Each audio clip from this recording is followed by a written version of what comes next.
आखिर उन्होंने इसी कहानी को क्यों चुना। नो डाउट कहानी अच्छी नहीं है, कहानी में एपिकनेस है, कहानी में ग्रेटनेस है, कहानी में वॉर है, चमत्कार है, जादू है, भगवान है, सब कुछ है, एक एपिक कहानी है। तो आखिर वो साइंस फिक्शन से निकल के, जो कि बिल्कुल साइंस में बिलीव रखता है, हर चीज को थ्योरी वाइज प्रैक्टिकली प्रूव करने की कोशिश करता है, मगर अगर वही बंदा एकदम से साइंस से उलट भगवान में, चमत्कार में, जादूगर में इसके ऊपर कहानी बनाने लग जाना तो थोड़ा सा डाउट होता है। नो डाउट मैं ये नहीं बोल रहा कि ये लोलन चाचा कहानी अच्छे से दिखा नहीं पाएंगे, दिखाएंगे और सिनेमा का असली मजा भी देंगे, क्योंकि वैसे भी ये पूरी एंटायर फिल्म IMAX कैमरे पे शूट हुई है, जो कि नया IMAX कैमरा बना है इसी मूवी के लिए। अब देखिए वो IMAX हम तो फील नहीं कर पाएंगे इंडियंस लोग, बाहर के लोग करना चाहे तो फील कर सकते हैं। अब रही वो फील करने वाली बात, तो इंडिया में सिर्फ एक ही रियल IMAX है, वो है गुजरात की साइंस सिटी अहमदाबाद के अंदर।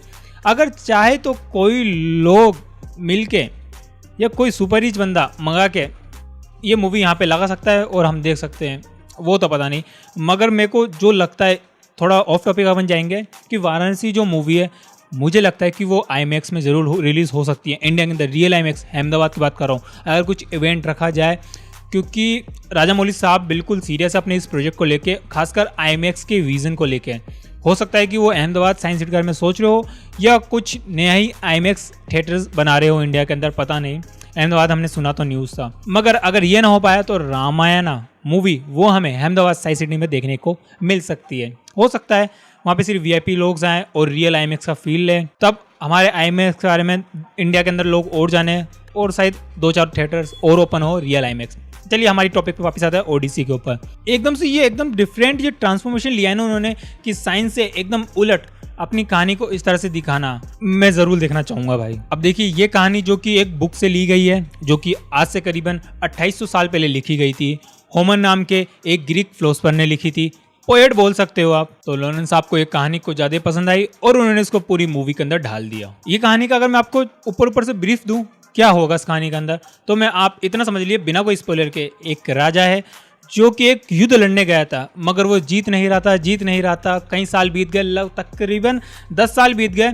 फिर उसके दिमाग में एक आइडिया आया, हम एक काम करते हैं, हम एक खोखला घोड़ा बनाते हैं, उसके अंदर सारे लोग बैठते हैं और कुछ लोगों को शिप पे बैठा के वापस रवाना कर देते हैं। जहाँ पे उनको अटैक करना था वो वाले लोग सोचेंगे कि चलो वो वापस चले गए, वो ये वॉर हार गए और हमारे लिए गिफ्ट में ये घोड़ा छोड़ गए। तो क्या होना था, उन्होंने वो घोड़ा अंदर लिया, फिर रात में ओडिसीस ने क्या किया, हमला किया और वो वॉर जीत गया। इस टॉपिक के ऊपर भी एक अलग मूवी बन सकती है और अलग मूवी बनी भी होगी, मगर ये कहानी शुरू होती है यहाँ से। लोलन चाचा ने इसका सेकंड हाफ उठाने की कोशिश की, यानी ओडिसीस को घर पहुंचने की कहानी है। अब वो घर अपने कैसे पहुंचता है, यहाँ पे बहुत इंटरेस्टिंग चीजें होती है कई सारी। और जैसे वो घर के लिए रवाना होता है तभी उनको एक आइलैंड दिखता है, वो उस आइलैंड पे रुक जाते हैं और कहानी बिल्कुल यहाँ से चेंज हो जाती है।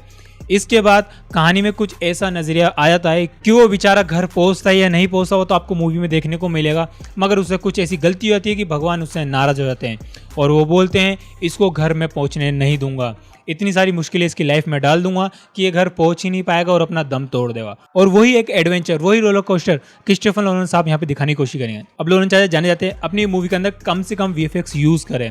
लोग इसलिए भी क्यूरियस रहेंगे कि उन्होंने किस तरह से एग्जीक्यूट किया, क्योंकि कहानी हम सबको पता है, हम सब ने सुन रखी है, बुक में पढ़ रखी है, मगर लोलन चाचा अपनी प्रेजेंटेशन हम लोगों को कैसे दिखाएंगे, खासकर इतने बड़े पर्दे पे। मगर जब आपने ट्रेलर देखा और आपने कहानी पता होगी तो आप अंदाजा लगा लिए होंगे कि हमें क्या देखने को मिलने वाला है, मगर आपको कहानी नहीं पता, वो साइक्लोन वाला, वो समुद्री वाला। अगर लोलन चाचा वही ओरिजिनल कहानी के साथ चलते रहे तो सच में ये वाला सीक्वेंस मैं काफी एक्साइटेड रहूंगा इसको देखने के लिए, कि बंदा इस सिचुएशन में कुछ भी करे हारना उसको है ही। और स्पाइडरमैन, बैटमैन दोनों डूम्सडे के पहले साथ में देखने को मिल गए हमको, और क्या चाहिए तुमको। और जो इस मूवी में 40 फिल्मों का कैरेक्टर होने वाला है जादूगरनी का, वो काफ़ी इंटरेस्टिंग होगा, जैसा कि हमने कहानियों में सुना है। मगर बंदे को 20 साल हो जाती है, वो अपने घर पे पहुंच पाता है या नहीं, या आपको मूवी में देखने को मिलेगा।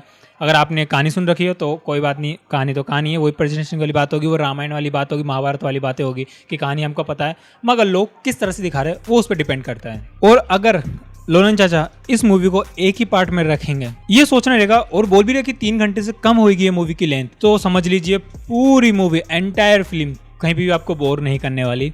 मैं बोल रहा हूँ रोलर कोस्टर राइड देगी, जहाँ पे हमने लास्ट टाइम इनके ओपेनहाइमर देखी थी।